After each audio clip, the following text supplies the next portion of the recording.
पहले बिजनेस ठीक था, अभी तो कोई बंदे ही नहीं आ रहे, आप भी देख रहे हैं। इस वक्त आप ये कह लें कि हम बात तो कर रहे हैं, रो नहीं रहे। अगर ये ऐसे ही चलता रहा सिलसिला तो बहुत मुश्किल होगा यहाँ सर्वाइव करना। कॉनी आइलैंड एवेन्यू के लिटिल पाकिस्तान कहलाने वाले इलाके की बिजनेस कम्युनिटी में कोरोना वायरस की वजह से मायूसी और खौफ छाया हुआ है।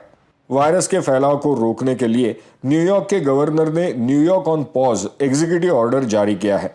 इसके तहत लोगों को घर पर रहने का और गैर जरूरी कारोबारों को बंद रखने का हुक्म दिया गया है। रिस्ट्रिक्शंस तो 16 से आई हैं, लेकिन उससे पहले ही हालात ख़राब होना शुरू हो गए थे, इसलिए कि जाहिर है कि लोग ख़रीदारी वो करते हैं जिस चीज़ की उन्हें ज़्यादा जो है वो ज़रूरत होती है। तो इस वक्त खाने पीने की अशिया की उन्हें ज़्यादा ज़रूरत है, तो ग्रोसरी स्टोरों पे ज़्यादा रश होगा। हमारा कारोबार तो मार्च से पहले हफ्ते से ही ख़त्म हो चुका था। इन दिनों में इस बिज़नेस में काफ़ी अपॉर्चुनिटीज हमें मिलती थी, जो कि टोटली कोलैप्स हो गई। आप किसी भी डीलर के पास चले जाएं, जब लोग सड़कों पे नहीं आएंगे, कोई एक्टिविटीज़ नहीं होगी, तो डेफिनेटली वो बाइंग भी नहीं होगी।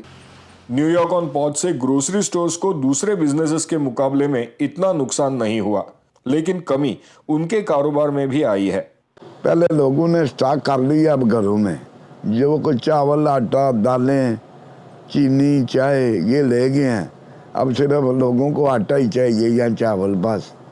कोरोना वायरस के फैलाव को रोकने के लिए लगाई गई पाबंदियों के तहत लोग इलाके के रेस्टोरेंट से खाना ला तो सकते हैं, लेकिन वहां बैठकर नहीं खा सकते। टेक आउट में लोग अब इतना डर चुके हैं कोरोना से, वायरस से, कि वो अब बहुत कम मिकदार है लोगों की बाहर निकल रहे हैं। उसकी वजह से हमारा बिजनेस ऑलमोस्ट जो है ना 25% रह गया है। 75% वो लूज़ कर गए हैं। इलाके में दवाइयों की दुकानें सप्लाई की कमी का शिकार हैं। मास्क वगैरह पहले से बहुत ज़्यादा शॉर्ट है। कुछ कॉमन मेडिसिन जो चलने वाली हैं इस सीज़न के लिए वो भी कम हो रही हैं। फीवर के लिए थर्मामीटर वगैरह बहुत सारी चीज़ें जो मार्केट में आउट ऑफ जा रही हैं और कस्टमर भी कम हो रहे हैं। कॉनी आइलैंड एवेन्यू के बिजनेस ओनर्स कहते हैं कि अगर ऐसे हालात लंबे समय तक चलते रहे तो कई बिजनेसेस पूरी तरह से तबाह हो जाएंगे। एम्प्लॉयज़, रेंट, इलेक्ट्रिसिटी और इंश्योरेंस वगैरह ये सारे बिल्स जो हैं ये हमारे ऊपर चढ़ते जा रहे हैं ऑलरेडी। कुछ कस्टमर नहीं आता तो फिर मजबूरन स्टोर बंद करना पड़ेगा। इस इलाके में रहने वाले कुछ लोग टैक्सी चलाकर अपनी रोजी कमाते हैं।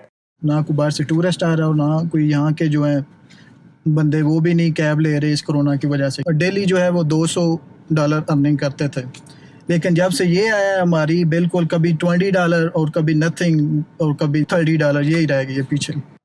बिजनेसेस को कुछ हद तक रिलीफ देने के लिए यहाँ की हुकूमत ने फेडरल गवर्नमेंट की जानिब से जारी पेचेक प्रोटेक्शन प्रोग्राम और economic injury disaster loan program जैसी स्कीम्स को न्यूयॉर्क में भी लागू करने का ऐलान किया है। Ayushman Apte, voice of America, New York.